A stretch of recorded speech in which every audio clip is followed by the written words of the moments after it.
ইরানের প্রতি আল্লাহর নবীর ভবিষ্যৎবাণী আছে। ইরানের প্রতি আল্লাহর নবীর ভবিষ্যৎবাণী আছে। হে তরুণ যুবকেরা, হে আমার মুরব্বিয়ানেরা, শুনে রেখে দিন বাবা, জেনে রেখে দেন, ইরান সম্পর্কে আল্লাহর নবী বলেছিলেন, ইরান মানে পারস্য, তৎকালীন যুগের পারস্য ভূমি মুসলমানরা বিজয় লাভ করবে। হযরতে ওমর ফারুকের জামানাতে আল্লাহর নবীর ভবিষ্যৎবাণীটা মিলেছিল। বন্ধুরা আমার, তরুণ যুবকেরা আমার, মুরব্বিয়ানেরা আমার, শুনেন, হে যুবকেরা, হে আমার বন্ধুরা, আল্লাহর নবীর আরো ভবিষ্যৎবাণী আছে। যখন দাজ্জাল বের হবে, দাজ্জাল যখন বের হবে এই পৃথিবীর জমিনে কিয়ামতের আগে, দাজ্জাল বেরোনোর সময় খুব সন্নিকটে। বন্ধুরা আমার, তরুণ যুবকেরা আমার, মুরব্বিয়ানেরা আমার, ভাইরা আমার, বন্ধুরা আমার, শোনেন, দাজ্জাল সম্পর্কে ইন্টারন্যাশনাল ম্যাগাজিন গুলোতে লেখালেখি হয়েছে। ভাই আমার, তাদের ধর্মযাজকদের সঙ্গে নাকি দাজ্জালের কথা হয়েছে, এমন বার্তাও প্রকাশ্যে এসেছে। বাবা ভাইরা আমার, জানি না সেটা কোথায় কোন জায়গায় আছে। হে মুসলমান শোনেন, আল্লাহর নবীর হাদিস থেকে প্রমাণ, আল্লাহর নবীর হাদিস থেকে প্রমাণ, দাজ্জালকে শিকলে বেঁধে বন্দী করে রাখা হয়েছে। সাহাবী সেখান থেকে দেখে এসেছিলেন, সে হাদিস আছে। কিন্তু বর্তমান সময়ে ভাই আমার, ওই সমস্ত দেশের ভাই আমার ধর্মগুরুরা তারা বলছেন দাজ্জালের সঙ্গে নাকি তাদের মোলাকাত হয়েছে। এইরকম নিউজ ইন্টারন্যাশনাল ম্যাগাজিনে প্রকাশ পেয়েছে। বন্ধুরা আমার, আল্লাহর নবীর হাদিস হলো, দাজ্জাল যখন বের হয়ে আসবে সেই সময় ইরানের ইস্পাহান নগরী থেকে 70,000 ইহুদি তার প্রথম সঙ্গী হবেন। এ তরুণ যুবকেরা, এগুলো সব আল্লাহর নবীর হাদিস। এই মালহামা বিশ্বযুদ্ধ, এই মালহামা সম্পর্কে আল্লাহর নবীর হাদিস, সব ভবিষ্যৎবাণীগুলো মিলতে শুরু করেছে, মিলে যেতে শুরু করেছে। আল্লাহর নবীর দীর্ঘদিনের ভাই আমার সবচেয়ে পুরানো যে ভবিষ্যৎবাণীটা ছিল, ভাইরা আমার, এ পারস্য ভূমি টুকরো টুকরো হয়ে যাবে, এ পারস্য ধ্বংস হয়ে যাবে। ভাই আমার, বলা হয়েছে আল্লাহর নবীর হাদিসটা মিলেছিল হযরতে ওমর ফারুক রাদিয়াল্লাহু তাআলা আনহুর জামানায়। তৎকালীন যুগের পারস্য আজকের হলো ইরান। পারস্য তৎকালীন যুগে আজকের ইরান। পারস্যের যিনি বাদশা ছিলেন, সম্রাট, পারস্যের সম্রাট পারভেজ, আল্লাহর নবী আব্দুল্লাহ ইবনে হুযায়ফা রাদিয়াল্লাহু তাআলা আনহুকে দিয়ে একটা চিঠি পাঠালেন। বিভিন্ন সাহাবীকে দিয়ে বিভিন্ন জায়গায় ইসলামের দাওয়াত পাঠালেন, চিঠি পাঠালেন। হে তরুণ যুবকেরা, হে আমার মুরব্বিয়ানেরা, শুনে রেখে দিন বাবা, জেনে রেখে দেন। হে মুসলমান, একটু লক্ষ্য করুন, আল্লাহর নবীর বিশিষ্ট সাহাবী হযরতে আব্দুল্লাহ ইবনে হুযায়ফা রাদিয়াল্লাহু তাআলা আনহুকে চিঠিটা লিখে পাঠালেন পারস্যের অধিপতি পারভেজের কাছে। ভাইরা আমার, ভাই আমার তরুণ যুবকেরা, হযরতে আব্দুল্লাহ ইবনে হুযায়ফা রাদিয়াল্লাহু তাআলা আনহু তিনি ঘোড়ায় চেপে ঘোড়সওয়ারি হয়ে একাকিত্ব চলতে শুরু করলেন। ভাই আমার, অজানা পথ খোঁজ করে অজানা পথ, কিভাবে ফিরবেন, কিভাবে যাবেন, রাস্তায় কি বিপদ আছে, সব কিছুকে ছেড়ে দিয়ে আল্লাহ এবং রাসূলকে ভালোবেসে আল্লাহর প্রতি তাওয়াক্কুল করে অজানা পথ ধরে পারস্যের দিকে এগোতে লাগলেন। হে যুবকেরা, পারস্যের খুঁজে পারস্যের বাদশার কাছে, পারস্যের বাদশা পারভেজের কাছে যখন গেলেন, সেখানে গিয়ে আল্লাহর নবীর পক্ষ থেকে ইসলামের দাওয়াত চিঠিখানা তার সামনে দান করে দিলেন। আল্লাহর নবীর চিঠি, কালেমার দাওয়াত। হে পারস্যের অধিপতি, আপনি ইসলামে চলে আসুন, অন্যায় পথ থেকে দূরে থাকুন, আল্লাহকে এক বলে মানুন। বন্ধুরা আমার, তরুণ যুবকেরা আমার, পারস্যের সম্রাট সেই সময় এতটাই অহংকারী হয়েছিল, পৃথিবীর সমস্ত ক্ষমতাশালী বা আমার সম্রাটদের মধ্যে পারস্যের সম্রাট ছিলেন অন্যতম। হে তরুণ যুবকেরা, হে আমার মুরব্বিয়ানেরা, শুনে রেখে দিন বাবা, জেনে রেখে দেন, এই সুপার পাওয়ার সেরকম পারস্য হলো তৎকালীন যুগের সুপার পাওয়ার। এই পারস্য ভাই আমার, পারস্যের সম্রাট পারভেজ যখন নবীর পক্ষ থেকে আরবের মরুভূমির ভাই আমার সেই শুকনো শাকানা মানুষ, যাকে মানুষ গরিব মানুষ বলে বিবেচনা করা হতো, আমার আপনার নবী অতি গরিবী ভাবে জীবন যাপন করেছেন। সেই নবীর সম্পর্কে তাদের ধারণা ছিল খারাপ, ভাই আমার তুচ্ছ নগণ্য ছিল। সেই মানুষটা তিনি নাকি নবী, আবার তিনি নাকি আমাকে ইসলামের দাওয়াত দিয়েছেন, তিনি নাকি বলেছেন এক আল্লাহকে মানো, এই সমস্ত নিজেদের বানানো খোদা থেকে দূরে থাকো। এই কথাটা যখন চিঠিতে পড়লেন, পারস্যের সম্রাট চিঠিটা টুকরো টুকরো করে ছিঁড়ে দিলে, চিঠিটা টুকরো টুকরো করে ছিঁড়ে ফেললেন। হযরতে আব্দুল্লাহ ইবনে হুযায়ফা রাদিয়াল্লাহু তাআলা আনহু অশ্রুসিক্ত নয়নে তিনি ফিরে এলেন, এসে আল্লাহর নবীকে বললেন, ইয়া রাসূলুল্লাহ, এই ঘটনা ঘটেছে, আপনার চিঠি, আপনার মোবারক হাতের চিঠি পারস্য সম্রাট ছিঁড়ে কুচি কুচি করে দিয়েছে, টুকরো টুকরো করে দিয়েছে। আল্লাহ নবী বললেন, হে আব্দুল্লাহ ইবনে হুযায়ফা, চিন্তা করো না, এই পারস্য সম্রাটও টুকরো টুকরো হয়ে যাবে, পারস্য সম্রাটও টুকরো টুকরো হয়ে যাবে। পরবর্তীকালে সত্যি দেখা গেল, হযরত ওমর ফারুকের জামানায়, খলিফাতুল মুসলিমিন হযরত ওমর ফারুক রাদিয়াল্লাহু তাআলা আনহুর জামানায় পারস্য ইসলামের বিজয় হয়েছিল। জোরে বলুন সুবহানাল্লাহ। সেই পারস্যে ইসলাম জয়লাভ করেছিল। বন্ধুরা আমার, তরুণ যুবকেরা আমার, পারস্য সম্রাট পারভেজ সেই সময় ইয়ামানের অধিপতি বাজানকে বলল, বাজান তাড়াতাড়ি যাও, এত বড় হিম্মত, আরবের মরুর দুলাল, আরবের মরুভূমির সেই মহানবী মুহাম্মদ সাল্লাল্লাহু আলাইহি ওয়াসাল্লাম, তিনি আমাকে এইভাবে চিঠি লিখেছিলেন, তাকে আমি এখানে ধরে আনতে চাই। হে বাজান, বাজান চলে যাও, তাড়াতাড়ি তোমার উপযুক্ত সৈন্যদের পাঠাও, মক্কায় গিয়ে, মদিনায় গিয়ে, মদিনা থেকে, মদিনা শরীফ থেকে সেই মরুভূমির নবী মুহাম্মদ সাল্লাল্লাহু আলাইহি ওয়াসাল্লাম তাকে তুলে নিয়ে আমার রাজ্যেতে, আমার সাম্রাজ্যের ভিতরে আমি পারভেজের সামনে এই পারস্যের ভূমিতে তাকে হাজির করো। সুপার পাওয়ারের ক্ষমতা আলাদা, তাই না? ইজি, কিন্তু সবচেয়ে সুপার পাওয়ার কে? জোরে বলেন কে? ইরানের প্রেসিডেন্ট যিনি ছিলেন খামেনি, আয়াতুল্লাহ খামেনি, তিনি বলেছিলেন সেই রকম পারস্য থেকে সুপার পাওয়ার লোক পাঠাচ্ছে, সৈন্য পাঠাচ্ছে অঙ্গরাজ্যে। ইয়ামানের বাদশাহ, ইয়ামানের রাজা বাজানের কাছে নির্দেশ এসেছে, তাড়াতাড়ি চলে তোমার সৈন্যদের পাঠাও, নবী মুহাম্মদ সাল্লাল্লাহু আলাইহি ওয়াসাল্লামকে তুলে নিয়ে আমার রাজ দরবারে হাজির করো। হে তরুণ যুবকেরা, হে আমার মুরব্বিয়ানেরা, শুনে রেখে দিন বাবা, জেনে রেখে দেন মুসলমান, এমন সময় বাজান ঠিক করলেন, দুইজন শক্তপুক্ত শক্তিশালী সেনানায়ক সেনাপতিকে পাঠালেন, যাও চলে যাও মদিনা নগরীতে, চলে যাও মদিনা নগরীতে গিয়ে নবী মুহাম্মদুর রাসূলুল্লাহ সাল্লাল্লাহু আলাইহি ওয়াসাল্লামের কাছে গিয়ে বলবেন, বাজানের পক্ষ থেকে এসেছি, পারস্যের অধিপতি সম্রাট পারভেজ আপনাকে তার দরবারে হাজির হতে বলেছেন। আল্লাহর নবী যখন এই আওয়াজটা পেলেন, যখন তাদের পক্ষ থেকে এই খবরটা পেলেন, তখন এই সেনাপতিদের বললেন, অপেক্ষা করো, আগামীকাল তোমাদের সঙ্গে কথা বলবো, আগামীকাল কথা বলবো, আজকে অপেক্ষা করো, আজকে রেস্ট নাও, গেস্ট রুমে চলে যাও। এই সাহাবীরা, এদের মুসাফির খানা দেখিয়ে দাও, এদের থাকার ব্যবস্থা করে দাও।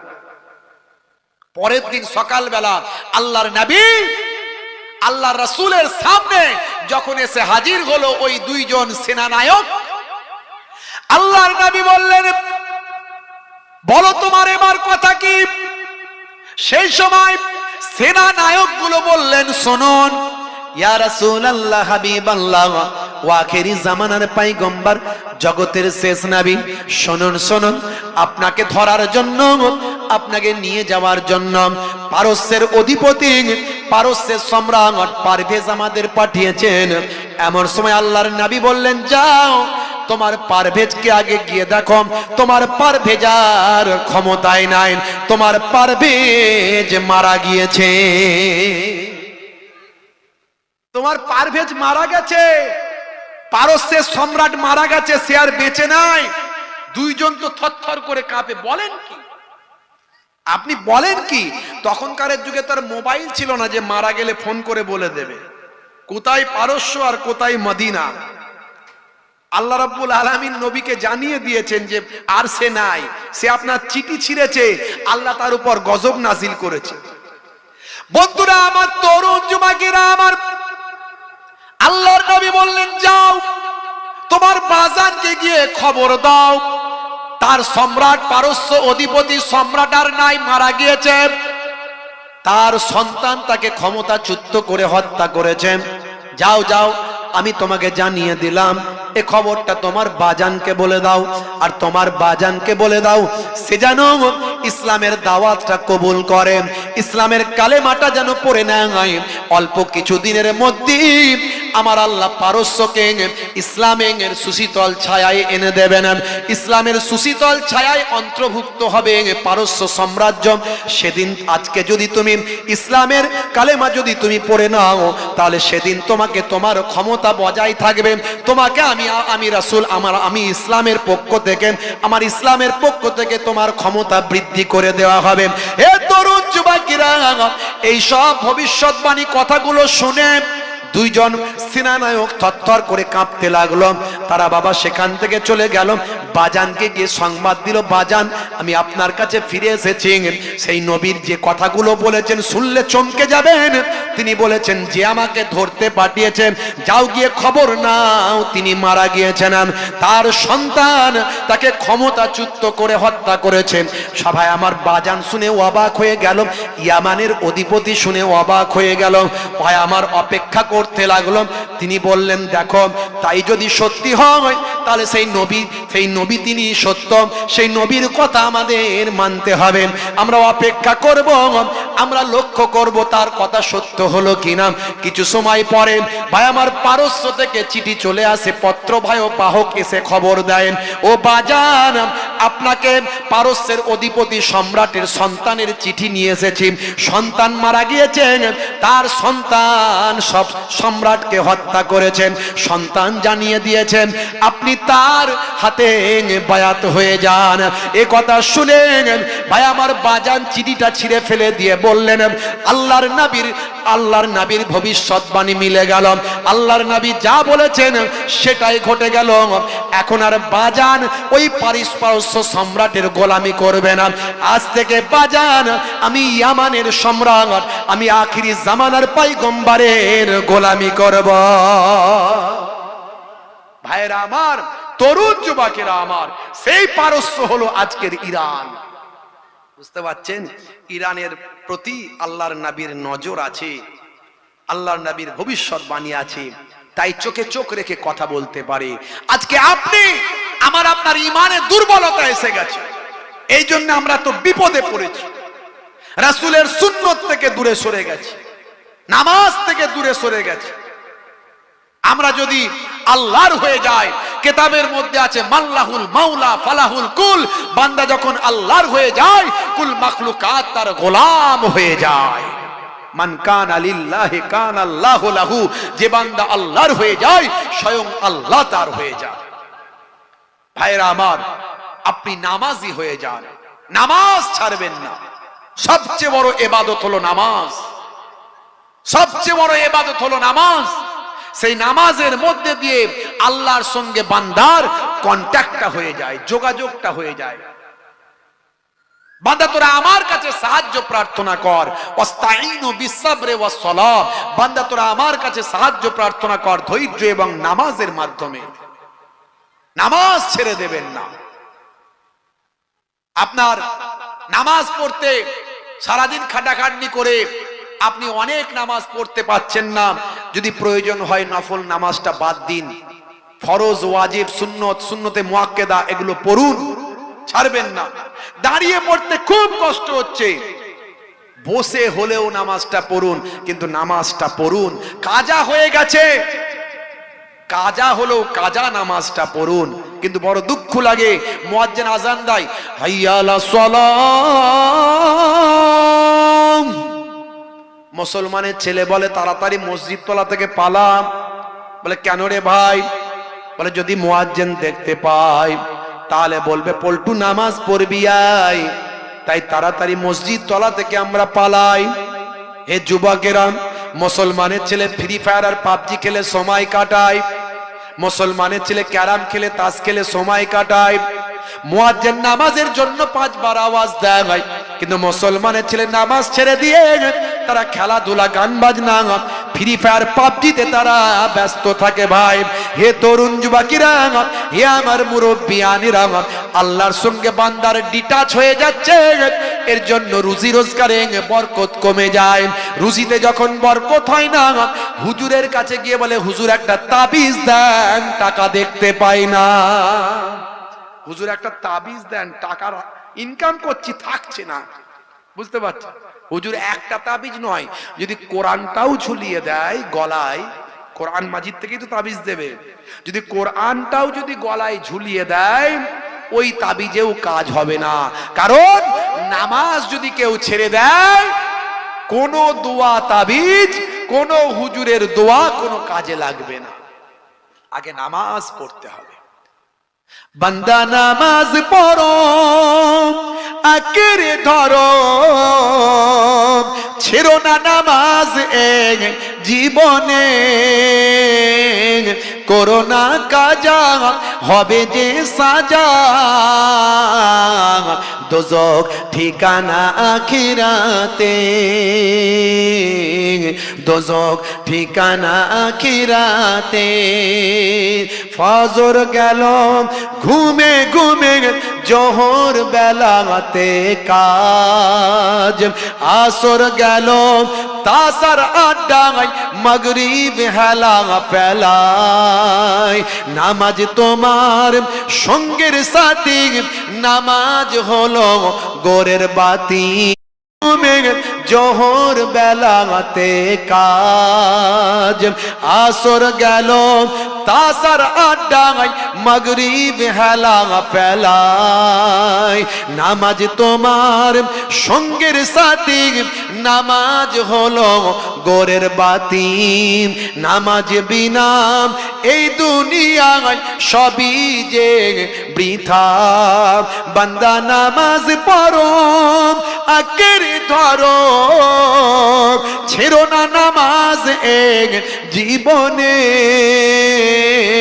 করো না কাজা হবে যে সাজা, দোজখ ঠিকানা আখিরাতে, দোজখ ঠিকানা আখিরাতে।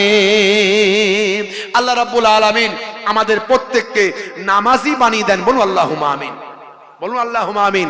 কারা কারা নামাজ পড়বে একটু হাতটা তুলে দেখান তো দেখি। মাশাআল্লাহ, নারে তাকবীর, নারে তাকবীর, নারে তাকবীর। সিলসিলা হক মুজাদ্দিদুজ জামান, মাসলাকে মুজাদ্দিদুজ জামান, নারে। হে তরুণ যুবকেরা, হে আমার বন্ধুরা, শুনে রেখে দিন বাবা, জেনে রেখে দেন। আল্লাহ বলছেন বান্দারে, হে দুনিয়ার মানুষ শোনো, তোমাদেরকে আমি আল্লাহ অনেক নিয়ামত দান করেছি। পৃথিবীতে যা কিছু দেখছো সব কিছু আমি আল্লাহ মানুষের জন্য দিয়েছি। হে মানুষ শুনে রেখে দাও, চাঁদকে তোমাদের জন্য আলো বানিয়ে নাইট ল্যাম্প করে দিয়েছি রাতের জন্য, আর দিনের বেলা কাজকর্ম ব্যবসা বাণিজ্যের জন্য আমি আল্লাহ তোমাদের জন্য সূর্যের আলো দান করেছি। তোমাদের জন্য আমি আল্লাহ জমিনকে বিছানা বানিয়েছি, আমি আল্লাহ আকাশকে ছাদ বানিয়েছি। হে তরুণ যুবকেরা, তোমরা জানো একাকিত্ব ভোগ না করো, একা একা মনে না করো। ওয়া খালাকনাকুম আজওয়াজা। হে যুবকেরা, আল্লাহ বলছেন বান্দারে, তার জন্য তোমাদেরকে আমি আল্লাহ জোড়ায় জোড়ায় সৃষ্টি করেছি, স্বামী স্ত্রীতে সৃষ্টি করেছি। হে যুবকেরা শুনে রেখে দাও, জেনে রেখে দিন বাবা, তোমাদের আল আউলাদ দিয়েছি, সন্তান সন্ততি দিয়েছি, ব্যবসা বাণিজ্য দিয়েছি, কাজ কারবার দিয়েছি দুনিয়াদারিটা করার জন্য। তবে মনে রাখবে তোমরা সব কিছু পেয়ে আমি আল্লাহকে যেন ভুলে না যাও। এত কিছু পেয়ে যেন ভুলে না যাও। যদি যাও কি হবে? হে তরুণ যুবকেরা, আল্লাহ বলছেন বান্দারে, হে দুনিয়ার মানুষ শোনো, আমার আল্লাহ কোরআন মাজিদের ভিতরে জানিয়ে দিলেন, ইয়া আইয়ুহাল্লাযীনা আমানু লা তুলহিকুম আমওয়ালুকুম ওয়ালা আওলাদুকুম আন যিকরিল্লাহ ওয়া মান ইয়াফআল যালিকা ফাউলাইকা হুমুল খাসিরুন। হে বিশ্বাসী বান্দারা, তোমরা যদি সব কিছু নিয়ামত পেয়ে তোমরা যদি আমি আল্লাহকে ভুলে যাও, তোমাদের মাল মাতা সন্তান সন্ততি আল আওলাদ সম্পদ পেয়ে যদি তোমরা আমি আল্লাহকে যদি ভুলে যাও, আমি আল্লাহ বলি তোমরা ক্ষতিগ্রস্তদের অন্তর্ভুক্ত হয়ে যাবেন, তোমরা ধ্বংসপ্রাপ্ত হবেন, তোমরা ক্ষতিগ্রস্ত ওদের অন্তর্ভুক্ত হবে। আমরা আল্লাহকে ভুলে গেছি না সব সময় মনে রেখেছি? বলুন তো দেখি। যদি আমরা আল্লাহকে যদি সব সময় ইয়াদে রাখি তাহলে নিশ্চয় আমরা নামাজি, 5 ওয়াক্ত নামাজি। এখন বসিরহাট এলাকার মানুষ, আপনারা এই মাদ্রাসা সংলগ্ন এলাকা, আলেম ওলামাদের মাঝখানে থাকেন, আপনাদের এখানে নামাজি বেশি, এটা স্বাভাবিক হবে, এটা একটা সোহবতের ব্যাপার। এমন হাজারো জায়গা আছে যে জায়গায় 100 জনের 95 জন নামাজ পড়ে না, আল্লাহকে ভুলে গেছে। এই রমজান মাস আমাদের মাঝখানে এসেছে, রোজার সময় রোজা রাখেনি এমন হাজারো মানুষ আছে, দিনের বেলা বিড়ি খাচ্ছে, তিরঙ্গা খাচ্ছে, গুটকা খাচ্ছে, এমনকি বেপরোয়া, কোনো লজ্জাবোধ নাই।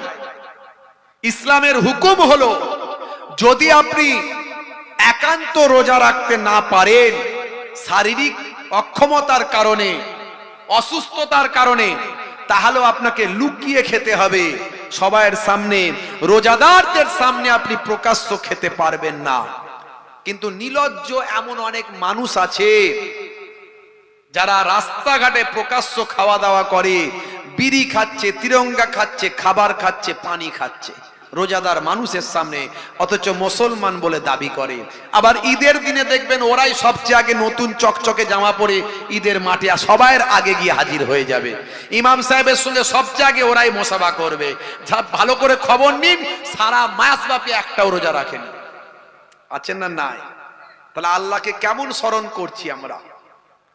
ভাইরা আমার, হে তরুণ যুবকেরা, হে আমার বন্ধুরা, শুনে রেখে দিন বাবা, জেনে রেখে দেন, যদি আল্লাহকে স্মরণ করতে পারেন, আল্লাহ বলছেন বান্দারে, তোরা আমার কাছে যে দোয়া চাইবি আমি আল্লাহ তোদের দোয়াটা কবুল করে নেব। কিন্তু মনে রাখবেন, বেনামাজি বান্দার দোয়া কবুল হবে না। বেনামাজি বান্দা যদি ভালো কাজ করে, ভালো কাজের সওয়াব পাবে না। বেনামাজি বান্দা যদি নিজের জন্য দোয়া চাই, দোয়া কবুল হবে না। বেনামাজি বান্দার জন্য যদি কোনো আল্লাহওয়ালা মানুষ যদি দোয়া চায়, আল্লাহওয়ালা মানুষের দোয়াটাও কবুল হবে না। হুজুর ফুঁক দিয়ে দেন, হুজুর দোয়া করে দেন, কিন্তু ভালো করে যদি জিজ্ঞাসা করা হয়, ওই বান্দা নামাজি নয়, বেনামাজি। হুজুর যদি অরিজিনাল হয় তাকে নামাজের তালিমটা দেবেন, আর হুজুর যদি ভেজাল হয় পকেটটা পুঁজি করে বাড়ি চলে যাবে।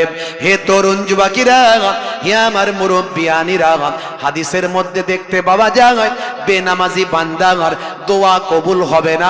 কোন আলেম ওলামা হুজুর দোয়া করলেও দোয়া কবুল হবে না। হে তরুণ যুবকেরা, বন্ধুরা আমার শুনেন, যদি আপনি আল্লাহ ওয়ালা হয়ে যান, এই রমজান মাস দোয়া কবুলের মাস, এই মাসের গুরুত্ব অনেক, এই মাসের ফাজিলাত অনেক, এই মাসের মর্যাদা অনেক। রমজানের গুরুত্ব তাৎপর্য আপনারা অনেক জানেন। আমি অনেক আলোচনা আপনাদের আছেন, অনেক শুনেছেন, আমিও অনেক আলোচনা করেছি। ইন্টারনেট সার্চ করলেন 20-25 হাজার বক্তব্য আমার পাবেন, হাজারো আলেম ওলামাদের বক্তব্য পাবেন।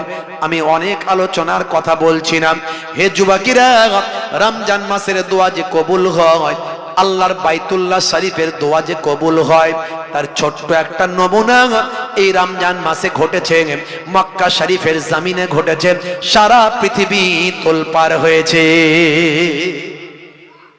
ইন্টারনেটে ভাইরাল এই রমজান মাসে এই কয়েকদিন আগে কাবা শরীফের চত্বরে একটা ঘটনা এমন ঘটলো, সারা পৃথিবীতে আলোড়ন সৃষ্টি হয়ে গেল, ইন্টারনেটে ভাইরাল হয়ে গেল। ভাইরা আমার, তরুণ যুবকেরা আমার, ইন্টারনেটে দেখা যায়, সিসি ক্যামেরায় দেখা যায়, কাবা ঘরের চত্বরে, কাবা ঘরের দেওয়ালের পাশে এক কোণে দাঁড়িয়ে দাঁড়িয়ে কাবা ঘরেরই একজন খাদেম এই রমজান মাসে, হে তরুণ যুবকেরা, হে আমার মুরব্বিয়ানেরা, দাঁড়িয়ে দাঁড়িয়ে কাবা ঘরের দিকে মোনাজাত করে আল্লাহর দরবারে কেঁদে কেঁদে যারে যার হয়, তার চোখ দিয়ে টপ টপ টপ টপ করে পানি ঝরতে থাকে। বন্ধুরা আমার, তরুণ যুবকেরা আমার, হে আমার মুরব্বিয়ানেরা, শুনে রেখে দিন বাবা, ওই খাদেম সাহেব দোয়া চাইছেন, আল্লাহর দরবারে কাঁদছেন, হাত দুটোকে তুলে মোনাজাত করছেন বাবা। এমন সময় দেখতে পাওয়া যায় কাবা শরীফের লাইভ ক্যামেরাটা, কাবা শরীফের লাইভ ক্যামেরাটা ঘুরতে ঘুরতে ঘুরতে ঘুরতে ওই খাদেমের চেহারার দিকে পড়েছে। খাদেমের চেহারার দিকে যখন পড়েছে, কাবা শরীফের লাইভ ক্যামেরা তার দিকে ফোকাস করেছে। এই ফোকাস করার সঙ্গে সঙ্গে ভাই আমার লাইভ ক্যামেরা তার ছবিটা ভাই আমার সোশ্যাল মিডিয়ায় ভাইরাল হয়ে গিয়েছে, ছবিটা পৌঁছে গিয়েছে। হে তরুণ যুবকেরা, বন্ধুরা আমার, শোনেন, এমন সময় আরবে একজন কোটিপতি মানুষ, তিনি সেই মানুষটার খোঁজ নিলেন। খোঁজ নিয়ে তার কাছে তাকে ডেকেন, তাকে বলেন, বাবা তুমি এত কেন কাঁদছিলেন? আল্লাহর দরবারে কি তোমার চাওয়া, কি তোমার পাওয়া, তুমি আমাকে বলো। সেই সময় মানুষটি বলেছিলেন, শুনুন, আমি বিদেশি মানুষ, আমি প্রবাসী মানুষ, আমি এশিয়ার একটা দেশের মানুষ, কাবা ঘরের আমি খাদেম, আল্লাহর দরবারে আমি দোয়া চাই।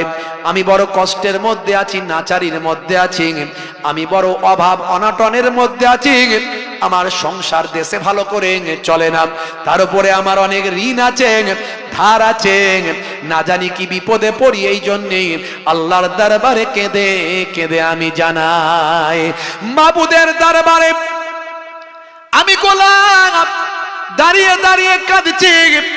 আমার আল্লাহ জানিয়ে দিয়েছেন, লা তাকনাতু মির রাহমাতিল্লাহ, বান্দা তোরা আমার রহমত থেকে নিরাশ হয়ে যাস না রে। ওরে বান্দা, তোদের দুঃখ যন্ত্রণা কষ্টটা আমি আল্লাহ আমার কাছে বল, আস্তাইনু বিস সাবরি ওয়াস সালাম, বান্দা তোরা আমার কাছে সাহায্য প্রার্থনা কর ধৈর্য এবং নামাজের মাধ্যমে। আমি নামাজের মাধ্যমে দোয়া চাই, আমি ধৈর্যের মাধ্যমে দোয়া চাই, আমি সাবার করি আল্লাহর দরবারে আমার কষ্টের কথা, দুঃখের কথাটা আমি ফরিয়াদ করছি। এটাই আমি আল্লাহকে জানিয়েছি, আল্লাহ আমার অভাব অভিযোগ দুঃখটা দূর করে দাও, আমার ঋণটা তুমি শোধ করিয়ে দাও।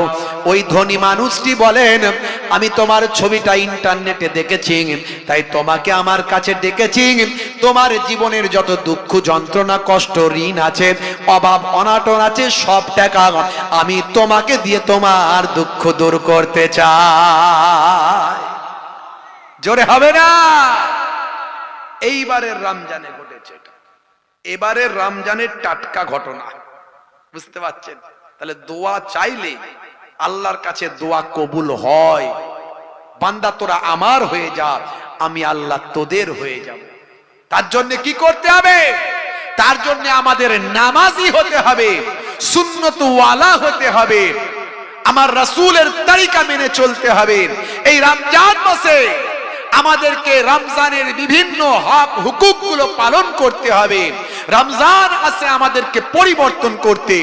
এই যে এখন শেষ 10 দিন চলছে, এর মধ্যে কাদারের রাত আছে, শবে কাদারের রাত আছে।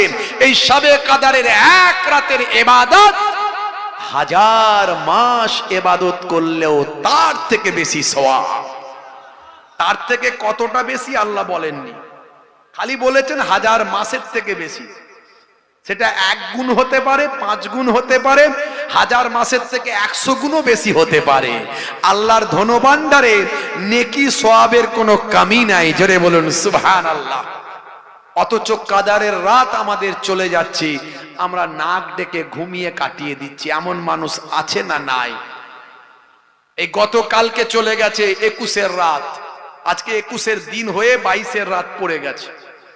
আগামীকাল দিনগত রাত্রিটা হলো 23-এর রাত।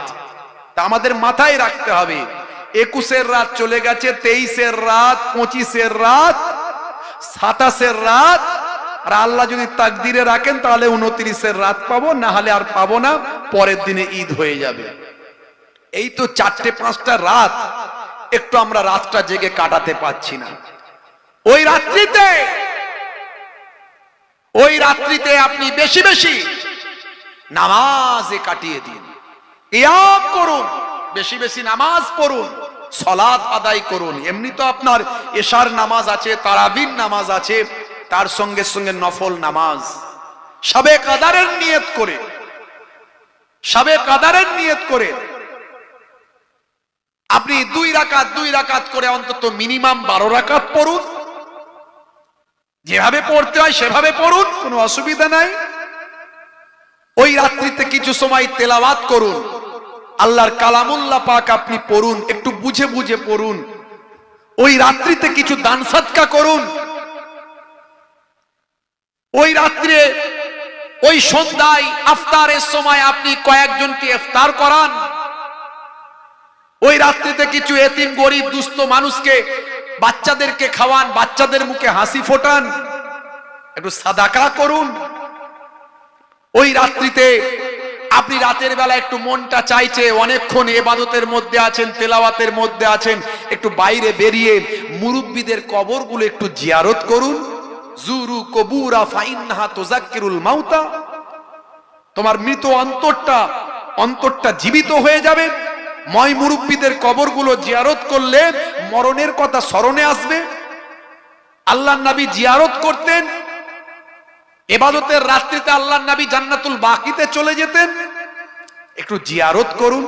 আবার আসুন, আপনি আবার এসে তাহাজ্জুদের নামাজটা পড়ুন, তাহাজ্জুদের নামাজটা আদায় করুন, ফজরের নামাজটা আদায় করে তারপর একটু বিশ্রাম নিন, ঘুমান। কিছু কাজ আছে রমজান মাসে।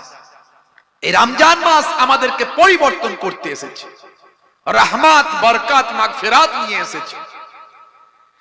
হে তরুণ যুবকেরা, হে আমার বন্ধুরা, হে আমার মুরব্বিয়ানিরা, শুনে রেখে দিন বাবা, জেনে রেখে দেন ভাইরা আমার, যুবকেরা আমার, মুরব্বিয়ানিরা আমার, হে মুসলমান, একটু খেয়াল করুন। রাসূলের সুন্নতের তরিকা অনুসরণ করার চেষ্টা করুন। আমার আল্লাহ তাআলা আমাদের জন্য মডেল পাঠিয়েছেন, আমার আপনার নবীকে মডেল করে দিয়েছেন। লাকাদ কানা লাকুম ফি রাসূলিল্লাহি উসওয়াতুন হাসানা। তোমাদের নবীর মধ্যে আছে উত্তম আদর্শ, তোমরা তোমাদের নবীকে অনুসরণ করো, অনুকরণ করো। মাইয়ুতির রাসূল ফাকাদ আতা আল্লাহ। যে আমার রাসূলের ইতাআতটা করলো, গোলামিটা করলো, সে যেন আমি আল্লাহ আমারই গোলামি করলো। হে তরুণ যুবকেরা, সেই নবীকে, সেই নবীর তরিকা আপনাকে মানতে হবে। একদিকে যেমন 5 ওয়াক্ত নামাজ, বছরে 1 মাস রোজা, তার সঙ্গে সঙ্গে আপনার আখলাক চরিত্রটা ভালো করতে হবে, মিথ্যা থেকে দূরে থাকতে হবে। ভাই আমার, ওয়াইস্তানিবু কাউলাজ জোর, মিথ্যা থেকে পরহেজ করতে হবে, মিথ্যা থেকে দূরে থাকতে হবে। মিথ্যা সমস্ত গুনাহের মা। অথচ এখন মিথ্যা কিন্তু সমাজে অনেক বেড়ে গেছে, বিশেষ করে মোবাইল আসার পরে মিথ্যা এখন বাজারে অনেক হাইলাইট হয়েছে। মানুষ মোবাইলে হাজারো মিথ্যা কথা বলে। যদি মনে হয় এ কথাটা বললে অসুবিধা আছে, তাহলে কথাটা ঘুরিয়ে বলুন। আপনি একটু চেপে যান, মশলাটা চেঞ্জ করে দিন। হে তরুণ যুবকেরা, কিন্তু তা বলে মিথ্যা কথা বলা চলবে না। একটু ঘুরিয়ে কথা বলুন, সাপও মরবে লাঠিও ভাঙবে না। হুজুর কত দূরে আছেন? রাস্তায় আছি। আমি যদি বলে দিই বসিরহাটে আছি, ইটেন্ডার মানুষ হিসাব করে নেবে 15 মিনিটে আসার কথা, হুজুরের আধ ঘন্টা কেন লাগছে? তো হুজুর মিথ্যা কথা বললো, আমার উপর একটা দোষারোপ চলে এলো, তারাও গুনাহগার হয়ে গেল। হয়তো আমি ঠিকই বলেছি, কিন্তু রাস্তায় একটু দাঁড়িয়েছি, হয়তো মাঝখানে চা খেয়েছি, 15 মিনিট আরো বেশি লেগেছে, কিন্তু লোকে তো সেটা বুঝবে না। তাই আপনি ঘুরিয়ে একটু কথা বলুন, সেও বাঁচবে, আপনিও বাঁচবেন, কিন্তু মিথ্যার আশ্রয় চলবে না।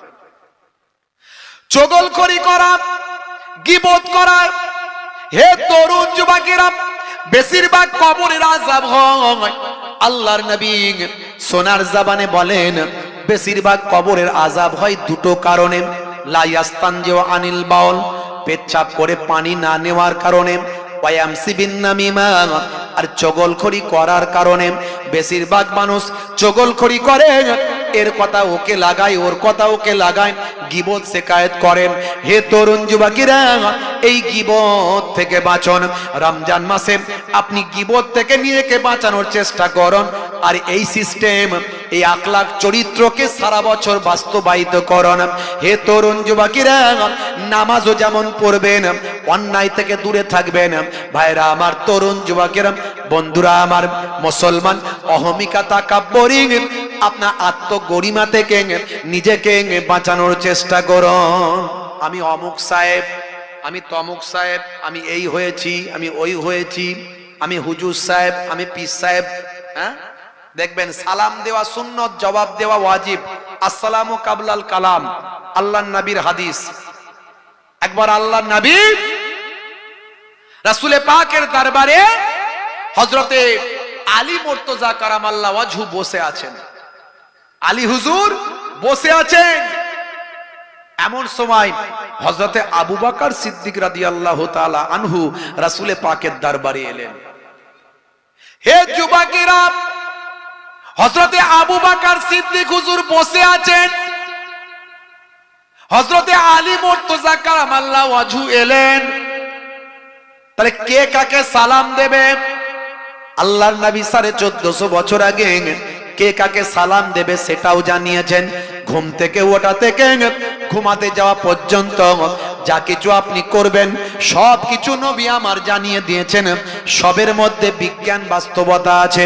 এর আগে আমি অনেক বলেছি, সব কিছু পাঠ করে বলার চেষ্টা করেছি। সালাম কে কাকে দেবেন সেটাও নবী আমার বলেছেন। মাথাটা কেমন করে আঁচড়াবেন, হাদিসের একটা অধ্যায় আছে, বাবুত তারাজ্জুল, খুলে দেখবেন মাথাটা কোন দিক থেকে আঁচড়াবেন, কিভাবে আঁচড়াবেন, সেখানে লিপিবদ্ধ আছে। পোশাকটা কেমন পরবেন, কিরকম পরবেন, ভাই আমার কোন দিক থেকে পরবেন, হাদিসের একটা অধ্যায় আছে। ভাই আমার কিতাবুল লেবাস খুলে আপনি দেখলেন, সেখানে পেয়ে যাবেন। হে তরুণ যুবকেরা, পেচ্ছাপটা আপনাকে বসে করতে হবে। 1450 বছর আগে নবী বলেছেন, ভাই আমার পেচ্ছাপ করে পবিত্র না হওয়ার কারণে আর চগলখড়ি করার কারণে বেশিরভাগ কবরের আযাব হয়। পেচ্ছাপটা বসে করার কথা নবী বললেন। 1450 বছর হয়ে গেল। আজকের যুগে, বিজ্ঞানের যুগে, গবেষণার যুগে, 1450 বছর আগে প্যাথোলজি ছিল না, আল্ট্রাসাউন্ড ছিল না, ইউএসজি মেশিন ছিল না, ইকোকার্ডিওগ্রাফি ছিল না, কোনো যন্ত্রপাতি ছিল না। কিন্তু আজকের যুগে, সোশ্যাল মিডিয়ার যুগে, ইন্টারনেটের যুগে, ভাই আমার গবেষণা কেন্দ্র তৈরি হয়েছে, নাসা আছে, ইসরো আছে, প্যাথোলজি আছে। হে তরুণ যুবকেরা, তারা বলছেন নবী যে বলেছেন বসে পেচ্ছাপ করতেন, এটা স্বাস্থ্যের জন্য অনেক উপকার। বসে পেচ্ছাপ করলে ইউরিনাল ড্রাম আছে শরীরের ভিতরে আমাদের, এ নিয়ে বলতে গেলে অনেক সময় লাগে, বলতে পারবো না। ওই ড্রামে পেচ্ছাবের থলিতে শরীরের অতিরিক্ত প্রেসার পড়ে, এর ফলে পুরো ইউরিনটা স্মুথলি ক্লিয়ার হয়। গবেষণায় বলছে এটা আমাদের জন্য, স্বাস্থ্যের জন্য উপকার। আর দাঁড়িয়ে পেচ্ছাপ করলে পুরো শরীরের প্রেসার, অতিরিক্ত প্রেসার না পড়ার কারণে ইউরিনাল ড্রামের ভিতরে 2-1 ফোঁটা ইউরিন জমে রয়ে যেতে পারে, মেবি হতে পারে। আর দীর্ঘদিন ধরে পেচ্ছাপ জমতে জমতে এক সময় সেটা স্টোনে পরিণত হতে পারে, পাথর হতে পারে। এই জন্য বলে না পেচ্ছাবের থলিতে পাথর হয়েছে। ভাইরা আমার, এই যে বসে পেচ্ছাব করা স্বাস্থ্যের জন্য উপকার, অবাঞ্ছিত বায়ু শরীর থেকে বেরিয়ে যায়। 1450 বছর আগে আল্লাহর নবীর থিওরিকে আজকের যুগের গবেষকরা, মেডিকেল ভাই আমার গবেষক, স্বাস্থ্য বিশেষজ্ঞরা তারা আল্লাহর নবীর কথাকে অ্যাকসেপ্ট করছেন। জোরে বলুন সুবহানাল্লাহ। সবকিছু নবী যা বলেছেন, ডান দিকে কাত হয়ে ঘুমাও, এর মধ্যে সায়েন্স আছে। বসে পানি পান করো, চেটে পুচে খাও, হ্যাঁ কি বলবো, যা বলবো সবের মধ্যে নবী যা শিখিয়েছেন, সব এই সবের মধ্যে সায়েন্স আছে, বিজ্ঞান আছে। কিন্তু মুসলমানের যুবক এগুলো নিয়ে আমরা অনেকে গবেষণা করি না। যদি গবেষণা করতাম তাহলে নবী পাকের আখলাক নিয়ে চলতাম, রাসূলের চরিত্র নিয়ে চলতাম। অহমিকা, তাকাব্বুরি আমার আল্লাহ কোরআন মাজিদে জানিয়ে দিয়েছেন, ইন্নাল্লাহা লা ইউহিব্বুল মুতাকাব্বিরিন। আমার আল্লাহ তাআলা অহংকারীকে পছন্দ করেন না। মাটির মানুষ হয়ে যান, আপনি কিছু নয়। আমার নবী এমন ভাবে জীবন যাপন করতেন, ভাইরা আমার, লোক দেখানো ছিল না, সেটা আর্টিফিশিয়াল নয়।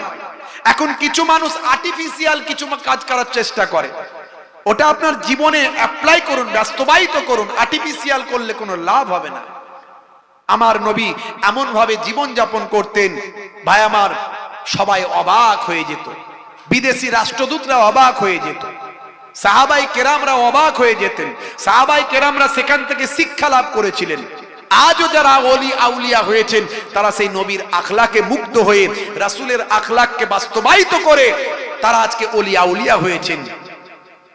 সবসময় হাসি হাসি চেহারা করে রাখুন, ভয়ঙ্কর চেহারা করবেন না। গাম্ভীর্য ভাব একটা, কেউ না আমার সঙ্গে কথা বলার সাহস পায়, এটা ইসলাম অ্যাকসেপ্ট করে না। আমার নবীর সামনে কথা বলার সাহস ছিল একটা বাচ্চা ছেলের, আমার নবীর সামনে কথা বলার সাহস ছিল একজন বৃদ্ধ মানুষের, একজন গরিব মানুষের। আর আপনার সামনে গরিব আসতে ভয় পায়, বাচ্চা আসতে ভয় পায়, বয়স্ক মানুষ আসতে ভয় পায়। তার মধ্যে আপনার মধ্যে কমজোরি আছে, ভাবতে হবে। আপনি যত বড়ই নামাজি হন না কেন, রাসূলের আখলাকের আপনার ক্ষেত্রে কমজোরি আছে, কমি আছে। সালাম দেওয়া সুন্নত, জবাব দেওয়া ওয়াজিব। হযরত আলী মুর্তজা কারামাল্লাহু ওয়াজহু এসে হযরত আবু বকর হুজুরকে সালাম দিলেন না। যে আগন্তুক সে এসে সালাম দেবে, একজন ব্যক্তি অধিক ব্যক্তিকে সালাম দেবে, আরোহী ব্যক্তি উপবিষ্ট ব্যক্তিকে সালাম দেবে। নবী সব সিস্টেম শিখিয়েছেন কে কাকে সালাম দেবে। খদ্দের দোকানদারকে সালাম দেবে, অর্থাৎ তিনি আসছেন, বুঝতে পারছেন? যে আসবেন সে সালাম দেবেন। কে দোকানদার, কে খদ্দের, কে হুজুর, কে পীর সাহেব, কে মাস্টার সাহেব, কে উকিল সাহেব বড় কথা নয়। এখানে ইসলামের সিস্টেমটা হলো বড় কথা। ভাইরা আমার, হযরতে আলী মুর্তজা কারামাল্লাহু ওয়াজহু তিনি এলেন নবী পাকের দরবারে। এসে দেখলেন যে আবু বকর হুজুর বসে আছেন, কিন্তু হযরতে আলী হুজুর সালাম দিলেন না। হযরত আলী হুজুর সালাম দিলেন না। হে তরুণ যুবকেরা, হে আমার বন্ধুরা, শুনে রেখে দিন বাবা, জেনে রেখে দেন। হে মুসলমান, একটু লক্ষ্য করুন। হযরতে আবু বকর হুজুর অবাক হয়ে গেলেন। আমার নবীর তরিকা হলো আগন্তুক ব্যক্তি উপবিষ্ট ব্যক্তিকে সালাম দেবেন, কিন্তু হযরতে আলী এলো, কিন্তু আমি আবু বকর বসে আছি, আমি আবু বকরকে সালাম দিল না। হযরত আবু বকর হুজুর নিজেই সালামটা দিলেন। হে তরুণ যুবকেরা, হে আমার মুরব্বিয়ানেরা, আল্লাহর নবী হুজরা মোবারক থেকে যখন খানকায় এলেন, যখন বেরিয়ে এলেন মসজিদে নববীতে, হে তরুণ যুবকেরা, হে আমার মুরব্বিয়ানেরা, হযরতে আবু বকর হুজুর আল্লাহর নবীর কাছে কমপ্লেন করলেন, অভিযোগ জানালেন, ইয়া রাসূলুল্লাহ, হাবিবাল্লাহ, আপনারা আলী আমার পরে এসেছেন, আমি এখানে উপবিষ্ট আছি, কিন্তু হযরতে আলী আমার পরে এসে আমি আবু বকরকে তিনি সালাম দেননি। হে তরুণ যুবকেরা, আল্লাহর নবী বললেন, বাবা আলী কি ব্যাপার? আমি রাসূলের তরিকা হলো যে আসবে সে উপবিষ্ট ব্যক্তিকে সালাম দেবে, তুমি আবু বকরকে কেন সালাম দাওনি? হযরত আলী মুর্তজা কারামাল্লাহু ওয়াজহু বলেন, আমি গত রাত্রে স্বপ্নে দেখলাম যে ব্যক্তি প্রথম অন্য কাউকে সালাম দেওয়া অভ্যাস করবেন, যে ব্যক্তি প্রথম অন্য কাউকে সালাম দেবেন, তার জন্য আমার আল্লাহ তাআলা জান্নাতে একটা বালাখানা অট্টালিকা রেখেছে। আমি চিন্তা করলাম, আমি যদি আগে সালামটা দিই তাহলে আমার জন্য আল্লাহ অট্টালিকা দেবেন, কিন্তু হযরতে আবু বকর তো পাবেন না। তাই আমি ইচ্ছাকৃতভাবে যাতে হযরতে আবু বকর জান্নাতে অট্টালিকা পান, বিল্ডিং পান, তার জন্য আমি নিজে সালাম না দিয়ে তাকে সালাম দেওয়ার সুযোগ করে দিলাম। জোরে হবে না ভাইরা আমার? সালাম আগে দেওয়ার চেষ্টা করুন, সব সময় আগে দেওয়ার চেষ্টা করবেন সালাম। এখন আমরা হয়ে গেছি উল্টো। আমি ছোট হুজুরের নাতি, পিন্নগরী হুজুরের পোতা, আমি মনে মনে ভাবছি, আরে আমি কেন সালাম দেবো, মুরিদ ভক্তরা আমাকে সালাম দেবে না, আমি শুধু সালাম নেবো। বুঝতে পারছেন? ইমাম সাহেব মনে মনে করছে মুসল্লি আমাকে সালাম দেবে, দোকানদার ভাবছে খদ্দের আমাকে সালাম দেবে, ডাক্তার ভাবছে পেশেন্ট আমাকে সালাম দেবে। প্রত্যেকেই সালাম লেনেওয়ালা হয়ে গেছে, দেনেওয়ালা কম। সালাম দেওয়ার অভ্যাস করুন। নবী যা শিখিয়েছেন সবের মধ্যে বিজ্ঞান বাস্তবতা আছে, এই সালামের মধ্যেও বাস্তবতা আছে। আমি এর আগে বলেছি, ইন্টারনেটে আছে, আমি আজ আর বলবো না। কিয়ামতের আলামত কঠিন পরিস্থিতির মধ্যে দিয়ে যাচ্ছে। মান তামাসসাকা বিসুন্নতি ইনদা ফাসাদে উম্মতি ফালাহুল আজরু মিয়াতা শাহীদ।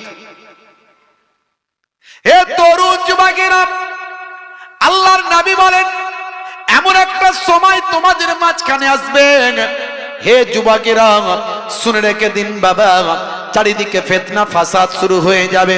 সেই সময় আমার উম্মতিদের ভিতরে যখন চারিদিকে ফিতনা ফাসাদ চলবে, অশান্তির দাবানল চারিদিকে বইবেন, হে যুবকেরা এই সময় যদি আমার উম্মতি তোমরা যদি আমি রাসূলের একটা সুন্নতকে তাবেদারি করতে পারো, একটা সুন্নতকে গ্রহণ করতে পারো, একটা সুন্নতের অনুসরণ করতে পারো, হে যুবকেরা শুনে রেখে দাও, আমি রাসূলুল্লাহ দয়ার নবী বলি, এই একটা সুন্নতের বিনিময়ে আমার আল্লাহ তাআলা তোমার নামাজের খাতায় 100টা শহীদের সওয়াব লিখে দেবে। ভাইরা আমার, তরুণ যুবকেরা আমার, হে যুবক রাসূলের সুন্নত ফলো করো।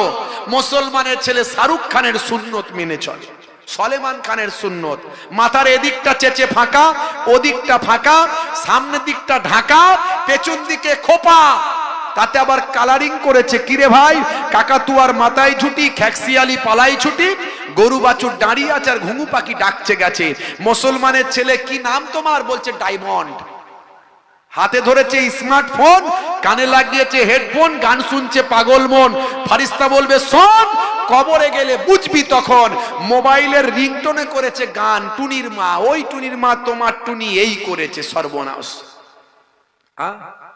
হুজুর আমাদেরকে মাঝে মাঝে ফোন করলে গান শুনতে হয়, কি বিপদ, ভলিউমটা কমিয়ে দিই।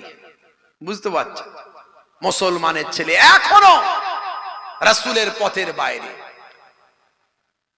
আমার নবীর শানে কত সুন্দর সুন্দর নাত আছে, সেই নাতগুলো আপনি মোবাইলে রিংটোন করান।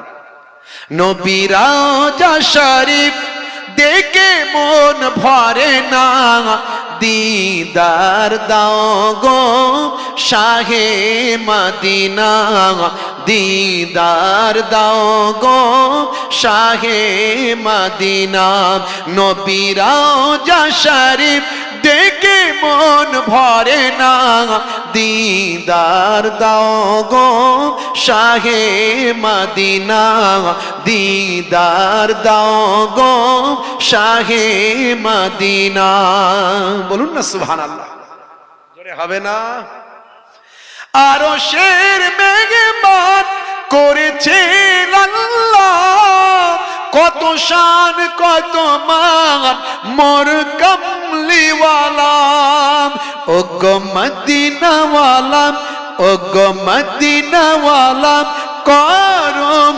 করুণা দিদার দাও গো শাহে মদিনা, দিদার দাও গো শাহে মদিনা।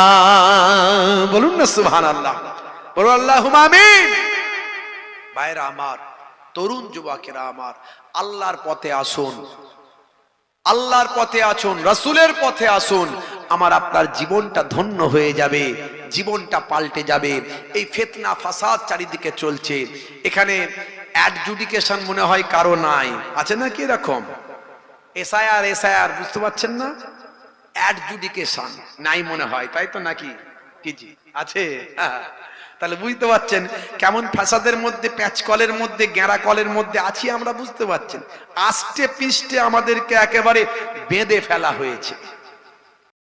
হে তরুণ যুবকেরা, হে আমার বন্ধুরা, আপনারা আমার কেউ নাই, একমাত্র আল্লাহ ছাড়া। তাই আল্লাহর উপর শরণাপন্ন হতে হবে, নিজেদের মধ্যে ইত্তেহাদ, ঐক্য রাখতে হবে। মুসলমান বিভিন্ন দলমতে বিভক্ত, আপনি আপনার দল করুন, কোনো অসুবিধা নাই, কিন্তু একটা কথা মাথায় রাখবেন, আপনার দ্বারাই যেন কোনো মুসলমান বিপদে না পড়ে, আপনার দ্বারা যেন ইসলাম বিপদে না পড়ে। পশ্চিমবঙ্গের মুসলমান আজকে আমরা মাথায় টুপি দিয়ে এখনো ঘুরতে পারি, আপনার জন্য যেন আমার আপনার মাথায় টুপি দেওয়া সমস্যা না হয়ে যায়, এটা আপনাকে আমাকে চিন্তা করতে হবে। আর আল্লাহর উপর ভরসা রাখতে হবে, অপেক্ষা করতে হবে, আমার আল্লাহ আপনার আমার হেফাজতের দায়িত্বটা গ্রহণ করবে। বন্ধুরা আমার, তরুণ যুবকেরা আমার, হে আমার মুরব্বিয়ানেরা, যদি আল্লাহর উপর ভরসা করেন, এই যে এসআইআর চলে গেল, আমরা ভেবেছিলাম অনেক বিপদ আসবে। নির্বাচন কমিশন বলেছে মাত্র 10 লাখ মানুষের ম্যাপিং পাওয়া যাচ্ছে না, 10 লাখ মানুষের নাম বাদ যেতে চলেছে, মাত্র 10 লাখ মানুষের নাম বাদ যেতে চলেছে। তারা কারা? তার মধ্যে ভাই আমার, মানুষ তো হতবাক মনে করেছিল মনে হয় 50 লাখ 1 কোটি নাম বাদ যাবে। না না, নির্বাচন কমিশন ঘোষণা করেছে ভাই আমার কিছু কম বেশি 10 লাখ মানুষের নাম বাদ যেতে চলেছে। হে তরুণ যুবকেরা, তার মধ্যে ম্যাক্সিমাম হলো মৃত ভোটারের নাম বাদ যাবে। যে নামগুলো মারা গেছে, যে মানুষগুলো মারা গেছে, তাদের নাম 2002 সালে ছিল, তাদের এখনো নাম ছিল তালিকায় 25-এ, সেই নামগুলো 26 আর থাকবে না। একই ব্যক্তির নাম 2 জায়গায় আছে, এগুলো বাদ যাবে। এই রকম কিছু কম বেশি বাদ যাবে। আশা করা যায় মুসলমান আপনার আমার কারো নাম বাদ যাবে না। আর আবার বলে যাচ্ছি, ইচ্ছাকৃতভাবে ভারতীয় নাগরিক হওয়ার পরেও যদি কোনো মুসলমান আমার ভাইদের নাম বাদ যায়, আমি মোহেবুল্লাহ হুসাইনি কথা দিয়ে গেলাম, আমাদের সংগঠন আছে লেকচারার্স অ্যাসোসিয়েশন অফ বেঙ্গল, বাংলার আলেম ওলামাদের নিয়ে আমাদের সংগঠন। ওয়াকাফ নিয়ে আমরা সুপ্রিম কোর্টেও মামলা করেছিলাম, আমি নিজে গিয়েও মামলা করেছিলাম। আবার কথা দিয়ে গেলাম যদুরাটিতে দাঁড়িয়ে এই মিডিয়ার সামনে, আমরা ওই একটা যাকে ইচ্ছাকৃতভাবে বেনাগরিক করা যদি হয়, তার জন্য আবার প্রয়োজন হলে সুপ্রিম কোর্টে আবার আমি নিজে গিয়েও মামলা করে আসব। কথা দিয়ে গেলাম, ভয় পাওয়ার কিছু কারণ নাই, ভয় পাওয়ার কোনো কারণ নাই, চিন্তা করবেন না ভাইরা আমার।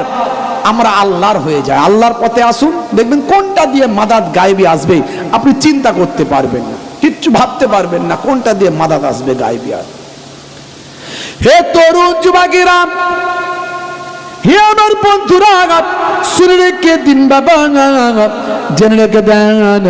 হে মুসলমান, একটু লক্ষ্য করুন ভাই আমার, দোস্ত আমার, বাড়ি হলো কুয়েত।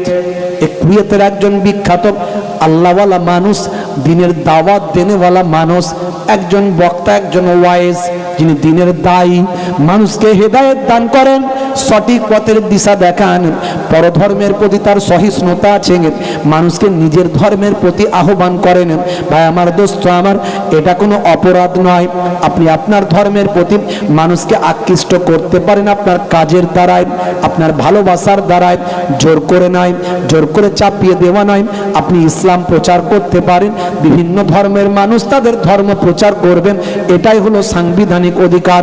তিনি একজন বিখ্যাত ধর্ম প্রচারক। হে তরুণ যুবকেরা, হে আমার মুরব্বিয়ানেরাম, তার নাম হলো জনাব আব্দুর রহমান আস-সুমাইত। বন্ধুরা আমার, তরুণ যুবকেরা, বাড়ি হলো তার কুয়েত। এই কুয়েতের মানুষটি, হে তরুণ যুবকেরা, হে আমার মুরব্বিয়ানেরা, তিনি একজন দিনের বড় দায়ী মানুষ ছিলেন। এমন সময় তার কাছে খবর গেল যে আফ্রিকার প্রত্যন্ত গ্রামে এখনো এমন কয়েকটা বস্তি আছে যে বস্তিতে এখনো ইসলামের আলোটা পৌঁছায় নাই। এই খবরটা যখন তিনি শুনলেন, তিনি চিন্তা করলেন, এই আফ্রিকার প্রত্যন্ত গ্রামে, যে গ্রামে ইসলামের আলো পৌঁছায় না, যেখানকার মানুষ ধর্ম কি জিনিস জানে না, যে যার ইচ্ছা মতো চলে, কোনো গাইডলাইন নাই, কোনো রুলস নাই, কোনো নির্দিষ্ট বিধান নাই, সেই গ্রামে আমি যাব আর সেখানকার মানুষকে ইসলামের দাওয়াতটা দেব, ইসলামের গাইডলাইনটা সেখানকার মানুষের কাছে জানিয়ে দেব। শেখ আব্দুর রহমান আস-সুমাইত, হে তরুণ যুবকেরা, যখন তিনি ঠিক করলেন যাবেন, লোকে বলল এটা প্রত্যন্ত এলাকা, ওই জায়গায় যাওয়া বড় বিপজ্জনক, হুজুর ওখানে যাবেন না, ওই জায়গায় যাওয়া বড় বিপজ্জনক। তিনি বললেন, দুনিয়াতে আমরা আরাম আয়েশ করতে আসি নাই, দুনিয়াতে এসেছি আমাদের কিছু নীতি নৈতিক দায়িত্ব আমার আল্লাহ দিয়েছেন। দুনিয়ার মানুষকে সঠিক পথের দিশা দেখাতে হবে, অন্যায় মুক্ত জীবনযাপন করাতে হবে, মানুষ ছোটদের স্নেহ করবে আর বড়দের সম্মান করবে, মানুষ ওজনে কাউকে ঠকাবে না, মানুষ কাউকে গালমন্দ করবে না, মদ তারি জুয়ার মধ্যে জীবনযাপন করবে না, পিতামাতার সেবা করবে, শ্রদ্ধা করবে, স্ত্রীর সঙ্গে সৎ ব্যবহার করবেন, পাড়া প্রতিবেশীর সঙ্গে ভালো ব্যবহার করবেন, কষ্টদায়ক বস্তু রাস্তা থেকে সরিয়ে দেবেন, তাদের জবানটা পবিত্র রাখবেন, তারা মহান স্রষ্টার ইবাদত করবেন। পৃথিবীর মানুষ এই কাজগুলো করার জন্য আমার আল্লাহ পৃথিবীতে মানুষের আবির্ভাব ঘটিয়েছেন। আমি সেখানে যাব, তারা জানে না যেগুলো সেগুলো জানাবো, জোর করে তো তাদের উপর চাপাবো না, তাদেরকে সুন্দরভাবে আমার কথাগুলো বোঝাবো, তারা যদি বোঝে ভালো, না বোঝে আমি ফিরে আসব। হে তরুণ যুবকেরা, হে আমার মুরব্বিয়ানেরা, শেখ আব্দুর রহমান আস-সুমাইত সেই সময় তাদের বললেন, হে আমার সঙ্গীরা, তোমরা যাওয়ার ব্যবস্থা করো, তোমরা যাওয়ার ব্যবস্থা করো, আমি যাব, আমাকে কেউ বাধা দিতে পারবে না। হুজুর ওখানে যাবেন না, বড় বিপদ। ওই প্রত্যন্ত আফ্রিকার প্রত্যন্ত গ্রামে যাওয়ার আগে নদী পড়ে, সেই নদীতে অসংখ্য কুমির আছে, নদী ভর্তি ভর্তি নদী, অসংখ্য কুমির সেখানে বাস করে, জীবজন্তুর ভয় আছে, আপনি যদি যান বিপদ হতে পারে, আমার আল্লাহ হেফাজত করবেন, কোনো চিন্তা করো না, চলো বাবা। জোরে হবে না, জোরে হবে না। হে তরুণ যুবকেরা, হে আমার বন্ধুরা, শুনে রেখে দিন বাবা, জেনে রেখে দেন। হে মুসলমান, একটু লক্ষ্য করুন, একেবারে বাস্তব তথ্য আপনাদের দিয়ে যাই। এত বড় মহান আল্লাহর নেক বান্দা 2013 সালে ইন্তেকাল করেছেন। এতদিন পর্যন্ত তিনি তার জীবনে কম বেশি 10 লাখ মানুষকে ইসলামের ভিতরে নিয়ে এসেছেন। 10 লাখ মানুষ তার কথা হয় আপনারা আমার বিশ্ব নবীর শিষ্য হয়েছে। এত বড় বিশাল একজন দায়ী মানুষ, ভাবুন তো দেখি এই মানুষটা কতটা আল্লাহওয়ালা, যার কথা শুনে মানুষ বিশ্ব নবীর শিষ্য হয়ে যায়। সারা পৃথিবীর বুকে এত মানুষ কারো বর্তমান সময়ে এই আধুনিক যুগে এত মানুষকে হেদায়েত কেউ করতে পারেনি, এত মানুষ কারো কথা বিশ্বাস করেনি। যে মানুষটার কথা, একজনের কথা বিশ্বাস করেছেন, তিনি হলেন আব্দুর রহমান আস-সুমাইত, মস্ত বড় একজন আল্লাহর ওলি বান্দা। হে তরুণ যুবকেরা, বন্ধুরা আমার, শোনেন, কয়েকজন সঙ্গীকে নিয়ে সেই আফ্রিকার প্রত্যন্ত এলাকায় যাবেন।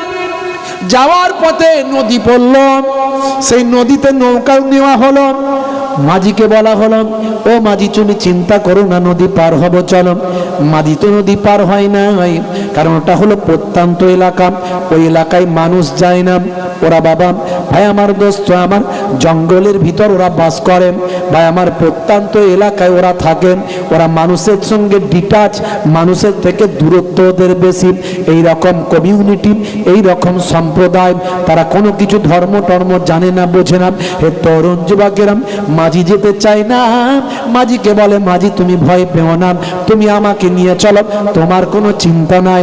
হুজুর এই নদীতে অনেক অনেক নদীতে কুমির আছে, যেখানে সেখানে কুমির গড়াগড়ি খায়। বাবা চিন্তা করো না, চলো, আমার আল্লাহ আমাদের হেফাজতের দায়িত্ব নেবে। কি সাহস ভাবুন, প্রত্যন্ত আফ্রিকার প্রত্যন্ত এলাকায় যাচ্ছেন কয়েকজন মাত্র সঙ্গীকে নিয়ে দিনের দাওয়াতের উদ্দেশ্যে।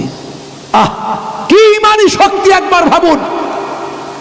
আই করছি রে, ভাই একটু পরে চা দেবে, একটু পরে আমি শেষ করে দেবো, তো টাইম নাই, ওই দুয়ার আগে চা দেবে, দাঁড়াও একটু পরে, দাঁড়াও শেষ করে দেবো না। কি ইমানি